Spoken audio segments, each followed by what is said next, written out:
فذكر بالقرآن من يخاف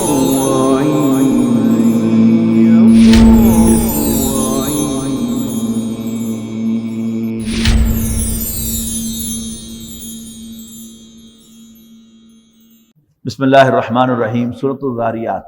والذاریات ذروا فالحاملات وقرا فالجاریات یسرا فالمقسمات امرا انما توعدون لصادق وان الدین لواقع۔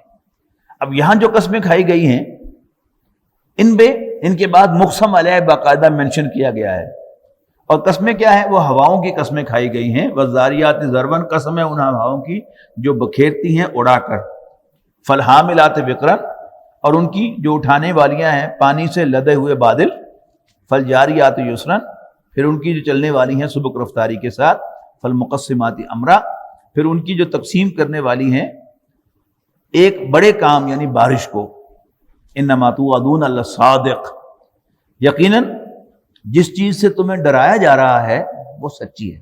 وان الدین لواقع، یہاں دین سے مراد دین اسلام نہیں بلکہ دین بدلے کا دن، مالک یوم الدین والا دین ہے۔ وَإِنَّ الدِّينَ لَوَاقِعٌ، اور یقیناً اعمال کا بدلہ ضرور مل کر رہنے والا ہے، یا یوم الدین واقع ہونے والا ہے۔ وَالسَّمَاءِ ذَاتِ الْحُبُكِ، قسم ہے جالی دار آسمان کی۔ کئیوں نے ترجمہ کیا کہ وہ آسمان کے جس میں راستے ہیں، پھر جیسا کہ میں نے عرض کیا تھا کہ ہر مترجم وہ ایک مفہوم کنوے کرنے کی کوشش کرتا ہے احادیث کی روشنی میں، پھر ڈکشنری کی روشنی میں، تو اس کا جالی دار آسمان بھی ترجمہ کیا گیا ہے، اور وہ آسمان کے جس میں راستے ہیں وہ بھی ترجمہ کیا گیا ہے۔ اور بھی تراجم اگر آپ کے سامنے ہیں تو آپ ان کو دیکھ سکتے ہیں کہ مختلف ترجمے آپ کے سامنے آئیں گے۔ اب پھر مقسم علیہ کس چیز پر ہے؟ انکم لفی قول مختلف، یقیناً تم ایسی باتوں میں پڑے ہوئے ہو جو ایک دوسرے سے مختلف ہے، بات بات کی بولیاں ہیں جو بولی جا رہی ہیں۔ یوفک عنہ من افک، روح گردانی کرتا ہے، منہ موڑتا ہے اس سے وہ شخص جو حق سے پھرا ہوا ہو۔ واقعہ افک پڑھا تھا نا ہم نے سورہ نور میں، حضرت عائشہ صدیقہ رضی اللہ تعالیٰ عنہ پر جو جھوٹی تہمت لگی تھی، تو جو حق سے پھرا ہوا وہی جھوٹا ہوتا نا، تو یوفک عنہ من افک، جو سچ سے حق سے پھیر دیا گیا ہے۔ قتل الخراصون، مارے گئے، یہ لفظی ترجمہ ہوگا۔ یہ جو ماضی کا صیغہ ہوتا ہے عربی زبان میں، یہ پاسٹ ٹینس کی بھی بات ہوتی ہے اور یہ کلام انشائیہ بھی ہوتا ہے کہ ایسا ہو جائے، جیسے ہم کہتے ہیں نا صلی اللہ علیہ وسلم، اس کا لفظی ترجمہ کیا ہے کہ اللہ تعالیٰ کا درود اور سلام ہوا نبی اکرم صلی اللہ علیہ وسلم پر، لیکن اس کا ترجمہ کیا پڑھتے ہیں ہم؟ اللہ کا درود و سلام ہو۔ تو یہاں بھی یوفک عنہ من افک، اس کے بعد فرمایا قتل الخراصون، تو اس کا بھی صحیح ترجمہ کیا ہوگا کہ مارے جائیں قیاس و گمان کی بنیاد پر حکم لگانے والے، تلے لگانے والے، قیاس کرنے والے، وہ مریں، یعنی اس کو زیادہ پنجابی محاورے میں لے کے جائیں تو مرے فلانا، مرے فلانا، قتل الخراصون، تو مارے جائیں قیاس و گمان کے حکم لگانے والے، الذین هم فی غمرۃ ساہون، وہ کہ جو جہالت میں غرق اور غفلت میں مدہوش ہیں، یسألون ایان یوم الدین، اور ٹونٹنگ کا انداز میں یہ تم سے پوچھتے ہیں کب ہوگا بدلے کا دن۔ جواب دیا جا رہا ہے یوم هم علی النار یفتنون، یہ وہ دن ہوگا جب یہ آگ میں پوری طرح جلائے جائیں گے، تپائے جائیں گے، اور کہا جائے گا، پھر وہی بات کہ یہ نہیں کہ کون کہے گا، بس ذوقوا فتنتکم، کہا جائے گا چکھو اپنے فتنے کا مزہ، ھذا الذی کنتم بہ تستعجلون، یہ رہا وہ عذاب کے جس کے بارے میں تم جلدی بچایا کرتے تھے۔ ان المتقین فی جنات وعیون، یقیناً اللہ سے ڈرنے والے باغوں اور چشموں میں ہوں گے، آخذین ما آتاہم ربہم، لے رہے ہوں گے جو ان کا رب انہیں عطا فرمائے گا۔ انہم کانوا قبل ذالک محسنین، یہاں بھی نوٹ کیجئے گا صیغہ سارا ماضی کا آ رہا ہے، لیکن گفتگو ساری کیا ہے؟ وہ قیامت کی گفتگو ہے۔ یہ بھی کیا ہے؟ یہ لٹریچر کے اپنے ایک انداز ہوتے ہیں کہ کوئی بات جو ہے ہو گیا سمجھو، اس کا مطلب کیا ہوتا ہے کہ ہو جائے گا. تو آخذین ما آتاہم ربہم، جو ان کا رب ان کو عطا کرے گا، انہم کانوا قبل ذلک محسنین، وہ یقیناً پہلے سے نیک تھے، اچھے اور معیاری پرفارم کرنے والے تھے. کانوا قلیلا من اللیل ما یہجعون، وہ رات کو کم ہی سویا کرتے تھے. وبالاسحار ہم یستغفرون، اور سحری کے وقت اللہ سے بخشش مانگا کرتے تھے. یعنی اللہ تعالیٰ سے مانگنے کی بہترین چیز استغفار ہے، مغفرت. اگر انسان کو وہ گولڈن آورس نصیب ہو جائیں کہ جب اللہ تعالیٰ جو ہے وہ بار بار کہتا ہے کہ منگو کہ میرے کو کی منگنا نہیں، تو اس سے مانگنے کی جو بہترین چیز ہے، ویسے تو سب کچھ اسی سے مانگنا چاہیے، لیکن ان لمحات میں مانگنے کی بہترین چیز کیا ہے کہ یا اللہ معاف کر دے، یا اللہ معاف کر دے، یا اللہ معاف کر دے. اور میں کئی دفعہ ذکر کر چکا ہوں کہ ہمارے بہت بڑے محسن صوفیاء کرام، ہم ان کے ہاتھ پر ہمارے بڑے مسلمان ہوئے تھے. اور صوفیاء کا آپ کلام پڑھ کے دیکھیں تو ان میں خاص بات کیا ہے کہ بس مثلا بابو اللہ شاہ کہتے ہیں کہ معاف کریں مولا معاف کریں، معاف کریں بس معاف کریں، عدل کریں نہ انصاف کریں، بس معاف کریں بس معاف کریں. اور میاں محمد بخش صاحب کہتے ہیں کہ ایک گناہ میرے ماپیو ویکھن تے دے دین دیس نکالا، اور لکھ گناہ میرا رب دیکھے تو پھر ان پر پردے ڈالتا ہے. تو اللہ تعالیٰ سے بخشش مانگنا. اور جب انسان کو یہ احساس ہو جاتا ہے نا کہ میں بڑا نیک آدمی ہوں، اور میں 5 وقت نماز بھی پڑھتا ہوں، روزے بھی رکھتا ہوں، زکوٰۃ بھی دیتا ہوں، اور اللہ تعالیٰ کے احکام پر بھی چل رہا ہوں، یہ شخص جو ہے یہ استغفار نہیں کر سکتا. اگر وہ تسبیح پھیر بھی رہا ہو استغفر اللہ استغفر اللہ استغفر اللہ، تو یہ اسے دھوکے میں ڈالتا ہے کہ میں گناہ تو نہیں کوئی کر رہا، لیکن اس کے باوجود میں روز 100 دفعہ 1000 دفعہ استغفار بھی کرتا ہوں. ایسے وقت میں جب انسان کو یہ احساس ہو کہ آئی ایم ویری اسپیشل اور میں بڑا نیک ہوں اور بڑا پرفیکٹ ہوں، اسے تحفظ کرنا چاہیے، شیطان مردود سے اللہ تعالیٰ کی پناہ میں آنا چاہیے. جو ہی آپ تحفظ کریں گے تو اللہ تعالیٰ شیطان کو پرے ہٹائے گا، تو آپ کو اپنی اصلی تصویر نظر آئے گی، اور پھر وہاں آپ کو گناہ اور غلطیاں ہی نہیں، بلنڈرز نظر آئیں گے. اب آپ کو استغفار کرنے کا مزہ آئے گا جو ادروائز کبھی نہیں آ سکتا. یعنی اب آپ کا استغفار جو ہے یہ میننگ فل ہوگا، با معنی ہوگا، با مقصد ہوگا، باقی اللہ تعالیٰ سے مغفرت مانگ رہے ہوں گے. تو وبالاسحار هم یستغفرون وفی اموالہم حق للسائل والمحروم. یعنی اس سے بھی بڑی بات، یہ بات بھی بڑی آپ کو عجیب لگی. اب اگلی بات آپ کو اس سے بھی زیادہ عجیب لگے گی. آپ سب پڑھے لکھے لوگ ہیں، اور پڑھا لکھا آدمی جو ہے اس کو گداگری سے بڑی نفرت ہے. پتہ نہیں کیا کیا نام اس کے دھرتا ہے کہ یہ پروفیشنل ہیں اور پیشہ ور ہیں اور یہ مشٹنڈے ہیں اور بیکار ہیں. لیکن قرآن مجید میں 2 مقامات پر بڑے واضح الفاظ میں کہا گیا ہے کہ تمہارے مالوں میں مانگنے والے کا حق ہے. ہم بڑا تیر مارتے ہیں، کیا کہتے ہیں ہاں مانگنے والا حقدار ہو تو اسے دینا چاہیے. مطلب کیا ہے کہ محروم ہو تو دینا چاہیے. کیا اللہ تعالیٰ کو عربی نہیں آتی تھی؟ یہاں کیا کہا ہے؟ فی اموالہم حق، ان کے مالوں میں ایک حق ہے، مانگنے والے کا بھی اور ہیو ناٹ کا بھی، محروم کا بھی. تو ہم کیا کہتے ہیں؟ سائل اگر محروم ہو تو مانگ، ٹھیک ہے اس کو دیں، لیکن مجرد منگن والا اس کو نہ دیں.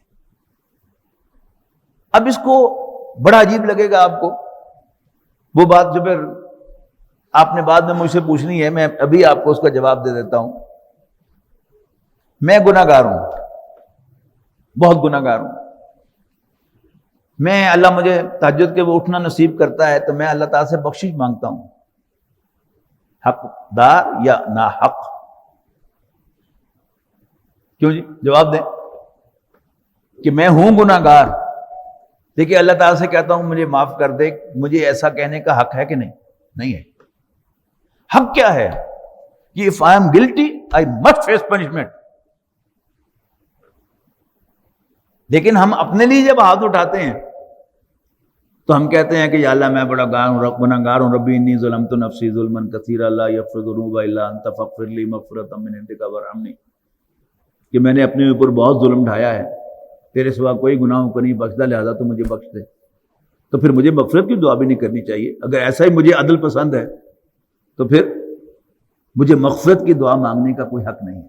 اور قیامت کے دن میں مغفرت کا سوال کروں گا، اور اگر اللہ تعالیٰ نے مجھے کہہ دیا کہ تو حقدار نہیں ہے، یو آر گلٹی، تو گناہگار ہے، تو چکھ عذاب کا مزہ، پھر کیا بنے؟ تو یہ بڑی اہم چیز ہے۔ اور ویسے بھی اگر آپ دیکھنا چاہیں کہ پڑھنا، پڑھانا، علم حاصل کرنا، دین کی معلومات حاصل کرنا، اس کی اپنی بڑی اہمیت ہے، لیکن اس سے بالکل مختلف چیز ہے کہ میرا بالفعل دین کی طرف آ جانا۔ یہ محالات میں سے ہوتا کیا ہے کہ عام طور پر علم جو ہے یہ انسان کو اللہ تعالیٰ سے دور کر دیتا ہے۔ بڑی ایک عجیب سی بات آپ سے کہہ رہا ہوں، وہ میں نے پہلے بھی آپ کو بتائی تھی اپنے دوست کے حوالے سے بات، کہ زمانہ طالب علمی میں یا ہاؤس جاب میں کوئی بات کالج میں ہوئی تو اس نے آ کر ہاسٹل میں مجھے متوجہ کیا، تو میں نے دلیل دی اس کے حق میں، اپنی ایکٹ کے حق میں۔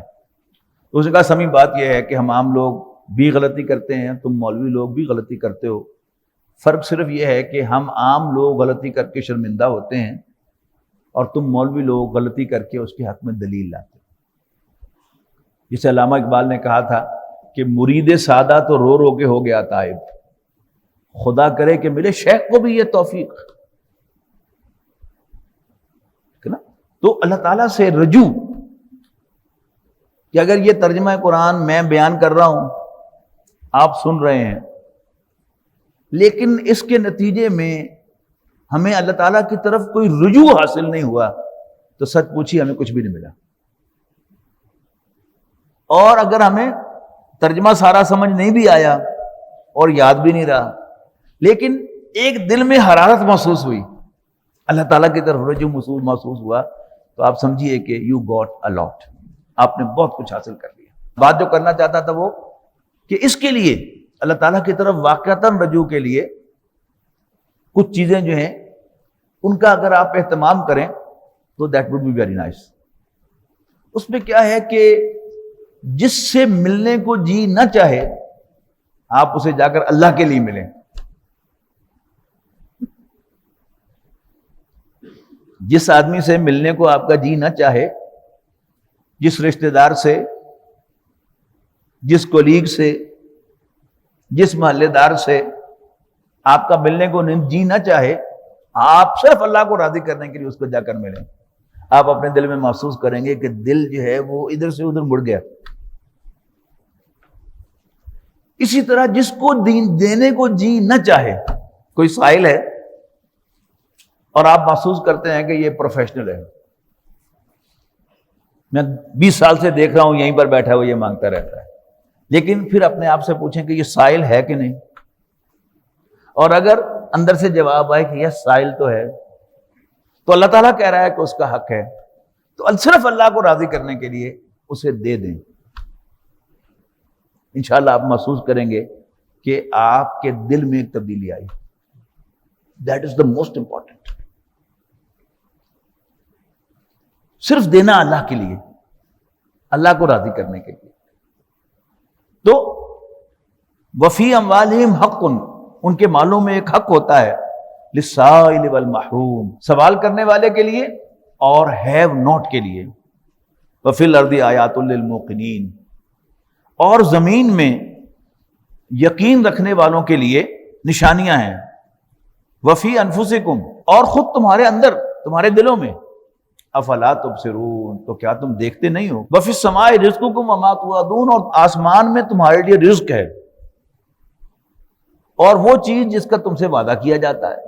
اللہ تعالیٰ کہہ رہا ہے کہ جنت میں تمہیں یہ کچھ ملے گا، تو ہمیں یقین رکھنا چاہیے کہ یس ملے گا۔ فورب السماء والارض انہ لحق، سو قسم ہے آسمان اور زمین کے رب کی، انہ لحق، یقیناً یہ بات حقیقت ہے، سچ ہے۔ مثل ما انکم تنطقون، ایسی ہی سچ جیسے تم ایک دوسرے سے باتیں کر رہے ہو۔ میں آپ کے سامنے بیٹھا ہوں، آپ کو شک تو نہیں ہے کہ میں آپ کے سامنے بیٹھا ہوں؟ آپ میرے سامنے ہیں، مجھے بھی کوئی شک نہیں ہے کہ آپ میرے سامنے ہیں۔ تو آخرت پر، جنت کی نعمتوں پر ایسا یقین رکھنا جیسے تمہیں یقین ہے کہ تم باتیں کر رہے ہو.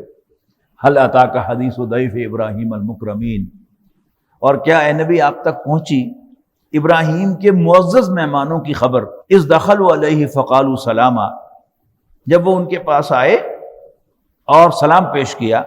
قال سلام، انہوں نے بھی وعلیکم السلام کہا، اور ساتھ ہی کہا قوم منکرون، اجنبی سے لوگ معلوم ہوتے ہیں. فراغ الی اہلہ، لیکن جو کہ حضرت ابراہیم بہت مہمان نواز تھے لہذا اگرچہ پہچانا نہیں ہے ان کو.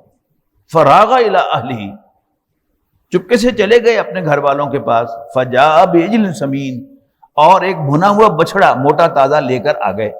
فقربہ الیہم، تو ان کی طرف پیش کیا ان کے سامنے.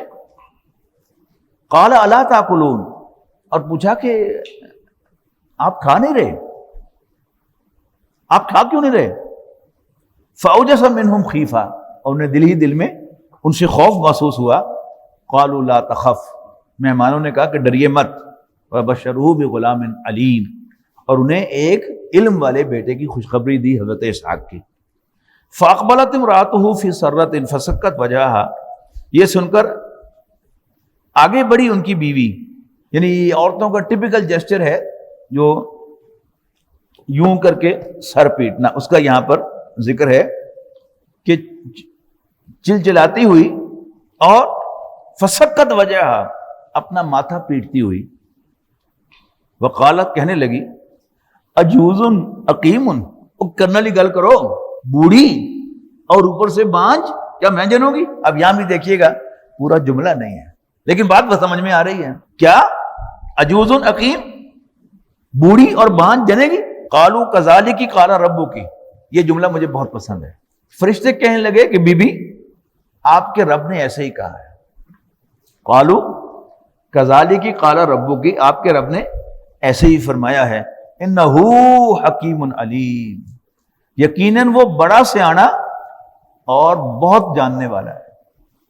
اب یہ حکیم یہاں پر ڈاکٹر کے معنوں میں بھی لے لیں تو بھی ٹھیک ہوتا، اور اس کو اب یعنی صفت موصوف بنائیں. یقیناً وہ بڑا سیاںا حکیم ہے کہ اس تیرے بانج پن کو بھی سیکھ کر سکتا ہے. یقیناً وہ بڑا سیاںا اور بہت کچھ جاننے والا ہے. قال فما خطبکم ایھا المرسلون، حضرت ابراہیم علیہ السلام کو پتا تھا کہ ان کے بھتیجے لوط کی قوم جدھر وہ بھیجے گئے تھے ان پر عذاب ڈیو ہے، تو لہذا ان کو شک ہوا کہ یہ کہیں آگے ادھر تو نہیں جا رہے. قال فما خطبکم ایھا المرسلون، اے اللہ کے پیغمبروں اور تمہارا کیا کام ہے. قالوا انا ارسلنا الی قوم مجرمین، تو وہ کہنے لگے کہ ہم ایک مجرم قوم کی طرف بھیجے گئے ہیں. لنرسل علیہم حجارۃ من طین، تاکہ ہم ان پر مٹی کے پتھر برسائیں. اچھا یہاں پر ایک نوٹ کیجئے گا کہ جیسے شہادت کے بارے میں نے عرض کیا تھا کہ شہادت لفلان اس کے حق میں گواہی ہوتی ہے اور شہادت علی فلان اس کے خلاف گواہی دیتی ہے. یہاں پر آپ نوٹ کیجئے گا ارسال، بھیجنا. علاج جو ہے وہ کیا ہے، کسی کی طرف ویسے بھیجنا، لیکن ارسال علی کیا ہے، برسانا سزا کے طور پر. لیکن ایک ہی جگہ پر قال فما خطبکم ایھا المرسلون قالوا انا ارسلنا الی قوم مجرمین، ہم ایک مجرم قوم کی طرف بھیجے گئے ہیں. لنرسل علیہم حجارۃ من طین، تاکہ ہم ان پر برسائیں مٹی کے پتھر. مسومۃ عند ربک للمسرفین، جو نشان زدہ ہوں گے، میزائلز ہوں گے اللہ تعالیٰ کی طرف سے کہ یہ پتھر جو ہے یہ فلانے سردار کو لگے گا اور یہ اس کا بھیجا پاڑے گا اور یہ اس کا جسم چیرے گا. مسومۃ، نشان زدہ، عند ربک، تیرے رب کے نزدیک، للمسرفین، حد سے گزرنے والوں کے لیے. فاخرجنا من کان فیہا من المؤمنین، لیکن ہم نکال لیں گے ان میں سے جو بھی ایمان والے ہوں گے. فما وجدنا فیہا غیر بیت من المسلمین، لیکن نہ پایا ہم نے وہاں سوائے ایک گھرانے کے کوئی بھی مسلمان. یہاں بھی دیکھیے گا پہلے جب انہوں نے کہا ہے کہ ہم مومنوں کو نکال لیں گے، لیکن سزا جو ہے وہ اسلام کے لحاظ سے ملتی ہے، ایمان کے لحاظ سے نہیں ملتی. اگر کوئی مسلمان ہو، جو کل ہم پڑھ کے آئے ہیں سورہ حجرات میں، کہ اگرچہ ایمان دلوں میں داخل نہیں ہوا لیکن ان تطیعوا اللہ ورسولہ لا یلدکم من اعمالکم شیئا، اگر تم اللہ اور اس کے رسول کی فرما برداری پر کاربند رہو گے تو اللہ تعالیٰ تمہارے اعمال میں سے کچھ ضائع نہیں کرے گا۔ تو ہم نے نہیں پایا کوئی بھی سوائے ایک مسلمان گھرانے کے، وَتَرَكْنَا فِيهَا آیَةً لِّلَّذِينَ يَخَافُونَ الْعَذَابَ الْأَلِيمَ، اور باقی رہنے دی ہم نے ایک نشانی ان لوگوں کے لیے جو دردناک عذاب سے ڈرتے ہیں۔ وفی موسیٰ، اور موسیٰ میں بھی ایک نشانی تھی، اذ ارسلناہ الی فرعون بسلطان مبین، جب ہم نے ان کو بھیجا فرعون کی طرف ایک واضح نشانی دے کر، فتولی برکنہ وقال، تو وہ اکڑ گیا اپنے بل بوتے پر اور کہنے لگا ساحر او مجنون، یا تو یہ جادوگر ہے یا بالکل پاگل ہے، معاذ اللہ۔ فاخذناہ وجنودہ، تو ہم نے پکڑ لیا اسے بھی اور اس کے لشکروں کو بھی، فنبذناہم فی الیم، اور پھینک دیا ہم نے ان سب کو سمندر میں، وہو ملیم، جبکہ وہ ملامت زدہ تھا۔ وفی عاد اذ ارسلنا علیہم الریح العقیم، اور تمہارے لیے عبرت ہے، یعنی اسی کے ساتھ اٹیچ ہے نا، اس میں ایک نشانی ہے ہر اس شخص کے لیے کہ جو میرے عذاب سے ڈرتا ہو۔ اب وہ نشانی فرعون میں بھی تھی، اب آگے کیا ہے، وفی عاد، اور قوم عاد میں بھی نشانی ہے، اذ ارسلنا علیہم الریح العقیم، جب ہم نے ان پر ایک ان پروڈکٹیو ہوا بھیجی، یعنی عقیم وہی لفظ ہے آیا نا پہلے حضرت ابراہیم علیہ السلام کی بیوی کے لیے، عجوز عقیم، بوڑھی اور اوپر سے بانج۔ بانج کون ہوتی ہے؟ جو پروڈیوس نہ کر سکے۔ تو اب ریح عقیم کون سی ہے؟ In productive wind, in productive ونڈ۔ اس کا ترجمہ یعنی مترجمین نے منحوس کر دیا ہے، کیونکہ قرآن مجید اس لفظ کو پسند نہیں کرتا کہ کوئی چیز جو ہے وہ اس میں نحوست نہیں ہے، لہذا میں نے اس لیے انگریزی کا سہارا لیا ہے کہ ان پروڈکٹیو ونڈ۔ ما تذر من شیء اتت علیہ الا جعلتہ کالرمیم، نہیں چھوڑتی تھی وہ کسی چیز کو کہ جس سے اوپر سے بھی گزر جاتی تھی مگر کٹ ڈالتی تھی اس کو ریزہ ریزہ۔ وفی ثمود اذ قیل لہم تمتعوا حتی حین، اور قوم سمود میں بھی جب ان سے کہا گیا کہ برت لو جو برتنا ہے ایک وقت مقرر تک، فعتوا عن امر ربہم، تو مگر انہوں نے اپنے رب کے حکم سے سرکشی کی، فاخذتہم الصاعقۃ وہم ینظرون، تو آ لیا ان کو اچانک ایک ٹوٹ پڑنے والے عذاب نے دیکھتے ہی دیکھتے، جبکہ وہ دیکھ رہے تھے۔ فمستطاعوا من قیام، پھر نہ تو سکت تھی ان میں اٹھنے کی، وما کانوا منتصرین، اور نہ ہی وہ بدلہ لے سکے۔ وقوم نوح من قبل، اور عبرت کا سامان ہے قوم نوح کے اندر بھی جو اس سے پہلے گزری، انہم کانوا قوما فاسقین، یقیناً وہ بھی نافرمان لوگ تھے۔ والسماء بنیناها بعید، اور ہم نے آسمان کو بنایا اپنی طاقت سے، وَإِنَّا لَمُوسِعُونَ، اور یقیناً ہم اس کو وسعت دینے والے ہیں۔ وَالْأَرْضَ فَرَشْنَاهَا، اور زمین کو ہم نے بچھایا، فَنِعْمَ الْمَاهِدُونَ، ہم کیا ہی بچھانے والے ہیں۔ وَمِن كُلِّ شَيْءٍ خَلَقْنَا زَوْجَيْنِ، اور ہم نے ہر چیز کو جوڑا جوڑا بنایا، لَعَلَّكُمْ تَذَكَّرُونَ، تاکہ تم نصیحت حاصل کرو۔ فَفِرُّوا إِلَى اللَّهِ، تو دوڑو اللہ کی طرف، إِنِّي لَكُمْ مِنْهُ نَذِيرٌ مُبِينٌ، یقیناً میں اس کی طرف سے تمہیں کھلا کھلا خبردار کرنے والا ہوں۔ وَلَا تَجْعَلُوا مَعَ اللَّهِ إِلَٰهًا آخَرَ، اور اللہ کے ساتھ کسی اور کو خدا نہ بناؤ۔ إِنِّي لَكُمْ مِنْهُ نَذِيرٌ مُبِينٌ، یقیناً میں اس کی طرف سے تمہیں کھلا کھلا خبردار کرنے والا ہوں۔ كَذَلِكَ مَا أَتَى الَّذِينَ مِن قَبْلِهِمْ، اسی طرح نہیں آیا ان لوگوں کے پاس بھی جو ان سے پہلے گزر چکے ہیں کوئی بھی رسول، إِلَّا قَالُوا سَاحِرٌ أَوْ مَجْنُونٌ، مگر یہ کہ انہوں نے یہی کہا کہ یا یہ جادوگر ہے اور یا معاذ اللہ پاگل ہے۔ اب بڑی خاص بات کہی جا رہی ہے، اس کو نوٹ کیجئے گا۔ اتواصوا بھی، یہ تواصی بالحق جاتا سورہ اثر میں، وتواصوا بالحق کی، ایک دوسرے کو وصیت کرتے ہیں۔ اتواصوا بھی، کیا ہر جانے والا پچھلے کے کان میں کہہ جاتا ہے کہ تم بھی ایسے کرنا؟ نہیں، بل ہم قوم طاغون، اصل میں ان کی مینٹیلٹی جو ہے ریبیلیس ہے۔ تو جب من حرامی ہوتا ٹیر، تو جب ان کے من میں وہ ریبیلین ہے، بغاوت ہے، تو پھر الفاظ انہیں خود بخود سوج جاتے ہیں۔ بل ہم قوم طاغون فتول عنہم فما انت بملوم، سو موڑ لو اے نبی ان سے اپنا رخ، آپ پر کوئی ملامت نہیں ہے۔ وذکر فإن الذکریٰ تنفع المؤمنین، اور نصیحت کیجئے، یقیناً نصیحت فائدہ دے گی صرف ماننے والوں کو۔ وما خلقت الجن والانس الا لیعبدون، اور میں نے نہیں پیدا کیا انسانوں اور جنوں کو مگر اس لیے کہ وہ میری عبادت کریں۔ ما اريد منهم من رزق وما اريد ان يطعمون، نہ میں ان سے رزق کا طالب ہوں اور نہ میں چاہتا ہوں کہ مجھے کھلائیں۔ ان اللہ هو الرزاق ذو القوۃ المتین، بے شک اللہ تعالیٰ تو خود رازق ہے اور مضبوط قوت کا مالک ہے۔ یہ اللہ تعالیٰ کی جو قوت ہے، مضبوط قوت کا مطلب کیا ہے؟ ایک ہے کہ کسی اور سہارے سے انسان کا طاقتور ہونا، جیسے میں نے مثال دی تھی کہ اس وقت جتنے بھی سربراہان مملکت ہیں دنیا کے، وہ سب فوج اور پیرا ملٹری اور پولیس کے سہارے پر ایک طاقت ان کی ہے۔